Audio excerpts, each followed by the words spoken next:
സാമൂഹിക പ്രതിബദ്ധതയ്ക്കും മൂല്യാധിഷ്ഠിത പഠനത്തിനും ഊന്നൽ നൽകി പ്രവർത്തിക്കുന്ന വിദ്യാഭ്യാസ സ്ഥാപനം ഹോളി ക്രോസ് സ്കൂൾ മുള്ളൂർക്കര 2025-26 അധ്യയന വർഷത്തിലേക്കുള്ള അഡ്മിഷൻ ആരംഭിച്ചിരിക്കുന്നു. കോൺടാക്ട് 9562482835. വനമേഖലയോട് ചേർന്ന് താമസിക്കുന്ന ജനങ്ങളോട് സർക്കാരിന് ശത്രുതാ മനോഭാവമെന്ന് KPCC സെക്രട്ടറി A. പ്രസാദ് ആരോപിച്ചു.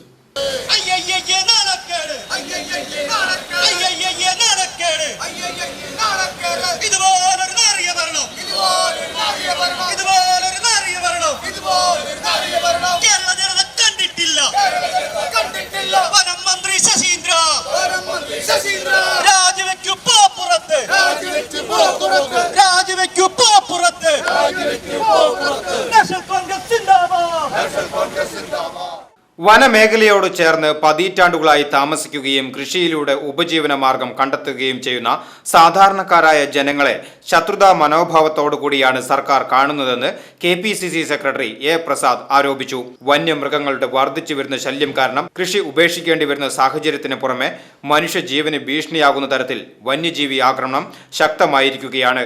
ഇതിന് പുറമെയാണ് പുതിയ വന നിയമം നടപ്പിലാക്കാൻ പോകുന്നത്. ജനങ്ങളെ ചേർത്തു നിർത്തുന്നതിന് പകരം അവരെ ഒറ്റപ്പെടുത്താനാണ് സർക്കാർ ഉദ്യോഗസ്ഥരും ശ്രമിക്കുന്നതെന്നും A. പ്രസാദ് പറഞ്ഞു. വന്യജീവി ആക്രമണത്തിൽ നിന്ന് കർഷകരെ രക്ഷിക്കുക, കർഷകർക്ക് നഷ്ടപരിഹാരം നൽകുക, ഉദ്യോഗസ്ഥരുടെയും ജനപ്രതിനിധികളുടെയും അനാസ്ഥ അവസാനിപ്പിക്കുക എന്നീ ആവശ്യങ്ങൾ ഉന്നയിച്ച് ബ്ലോക്ക് കോൺഗ്രസ് കമ്മിറ്റി സംഘടിപ്പിച്ച നൈറ്റ് മാർച്ച് ഉദ്ഘാടനം ചെയ്ത് സംസാരിക്കുകയായിരുന്നു അദ്ദേഹം. കേരളത്തിനകത്ത് വനമേഖലയുമായി ബന്ധപ്പെട്ട് വനാതിർത്തിയിലുള്ള ഗ്രാമങ്ങളിൽ വസിക്കുന്ന ആളുകളോട് യുദ്ധം പ്രഖ്യാപിക്കുന്ന രീതിയിൽ അവരുടെ പ്രശ്നങ്ങൾക്ക് യാതൊരു പരിഗണനയും നൽകാതെ അവരുമായി ബന്ധപ്പെട്ട വിഷയങ്ങളിലേക്ക് യാതൊരു വിധത്തിലുള്ള ഇടപെടലും നടത്താതെ ധിക്കാരപരമായ അഹങ്കാരപരമായ സമീപനം മുന്നോട്ട് പോകുമ്പോൾ ആ സമീപനത്തെ തുറന്ന് കാണിച്ചുകൊണ്ടാണ് ഇന്ന് ബ്ലോക്ക് കോൺഗ്രസ് കമ്മിറ്റി പ്രതിഷേധവുമായി ഈ ഫോറസ്റ്റ് ഓഫീസിന് മുന്നിലേക്ക് വന്നിരിക്കുന്നത്. നമുക്കറിയാം, കേരളത്തിനകത്ത് വനാതിർത്തിയോട് ചേർന്ന് നിരവധി ആളുകൾ താമസിക്കുന്നുണ്ട്. സർക്കാരിന്റെ ഔദ്യോഗിക കണക്ക് 2024 കണക്ക് ലഭ്യമായിട്ടില്ല. 2023 വരെയുള്ള ഈ സർക്കാരിന്റെ ഔദ്യോഗിക കണക്കുകൾ കൃത്യമായി പറയുന്നുണ്ട്. 8 വർഷക്കാലമായി 909 ആളുകളാണ് വന്യജീവി ആക്രമണത്തിൽ സംസ്ഥാനത്ത് കൊല്ലപ്പെട്ടത്. നൽകാനോ അവരെ കുടുംബങ്ങൾ ചേർത്ത് പിടിക്കാനോ ഈ സർക്കാർ തയ്യാറായിട്ടില്ല. അത്തരത്തിൽ വനമേഖലയുമായി ബന്ധപ്പെട്ട് താമസിക്കുന്ന ആളുകളോട് ശത്രുതാപരമായ സമീപനവുമായിട്ടാണ് ഈ സർക്കാർ മുന്നോട്ട് പോകുന്നത്. സർക്കാരിന്റെ മുൻഗണനാ ക്രമങ്ങളിൽ, സർക്കാരിന്റെ പ്രയോറിറ്റിയിൽ വനമേഖലയുമായി ബന്ധപ്പെട്ട് താമസിക്കുന്ന ആളുകളുടെ പ്രശ്നം ഒന്നും കടന്നു വരുന്നില്ല. നമുക്കറിയാം, വനമേഖലയുമായി ബന്ധപ്പെട്ട് നിരവധി കർഷകർ ജീവിക്കുന്നുണ്ട്.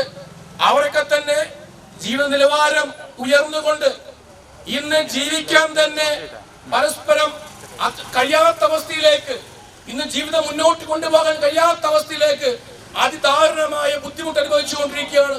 Vadakkanchery block Congress president PG Jayadeep അധ്യക്ഷത വഹിച്ചു. DCC general secretary NR Satheesan മുഖ്യപ്രഭാഷണം നടത്തി.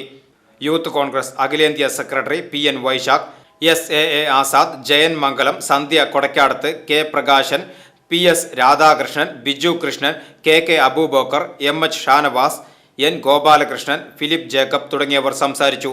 മാർച്ചിന് CR Radhakrishnan, K Sasidharan master, KH Siddique, Shibi Poomala, MJ Augustine, Jose Mani Puthur, KV Subramanian, G Haridas, Jaison Puthuruthy, MT Sandeep, K Krishnakumar എന്നിവർ നേതൃത്വം നൽകി.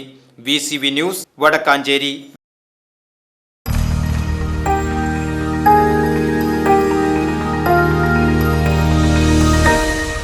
You are watching VCV News.